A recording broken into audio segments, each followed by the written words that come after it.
তো গাইস প্রথমে রিল দেখো, তারপরে এই ভিডিওর কিছু ফানি কমেন্ট পড়বো। তো চলিए शुरू करते हैं। আজকে দুপুরবেলা হঠাৎ করে সুমিদের বাড়িতে গিয়ে দেখলাম সুমিরা রেডি হয়েছে কোথায় যাওয়ার জন্য। আর দেখো সুমি এত ব্যস্ত যে দৌড়াদৌড়ি শুরু করে দিয়েছে। আর দিদিদের ঘরে গিয়ে দেখি সুমি আর দিদি দুজনেই দেখো রেডি হতে ব্যস্ত হয়ে গেছে। এবার আমি বুঝতে পারলাম যে ওরা আজকে কোথায় যাচ্ছে। আসলে আমাকে কিন্তু আমার অসুবিধার জন্য আমি যেতে পারি। তো তোমরা তো এখানে দেখতেই পাচ্ছ যে সুমির আজকে লুকটা কতটা সুন্দর। আসলে কি বলতো, সুমি আমাদের যা করে সেটাতেই সুমিকে খুব সুন্দর লাগে। সুমির এত তাড়াহুড়োর কারণ কি বলতো, আসলে গাড়ি চলে এসেছে, এদিকে কিন্তু সুমি পুরোপুরি রেডি হতে পারে। তাই দেখো মেয়েটা আজকে ব্যস্ততার মধ্যে দেখতেই পাচ্ছ গাড়ি চলে এসেছে। তাহলে তোমরা এবার তাড়াতাড়ি যে আজকে এত সুন্দর সেজে কোথায় যাচ্ছে।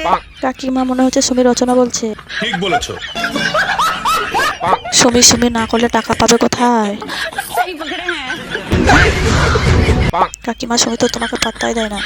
गजब बेइज्जती। আপনি সুমিকে তেল মারাটা বন্ধ করুন। अरे कहना क्या चाहते हो? সুমি সোনাগাছিতে ছেলে ধরতে যাচ্ছে।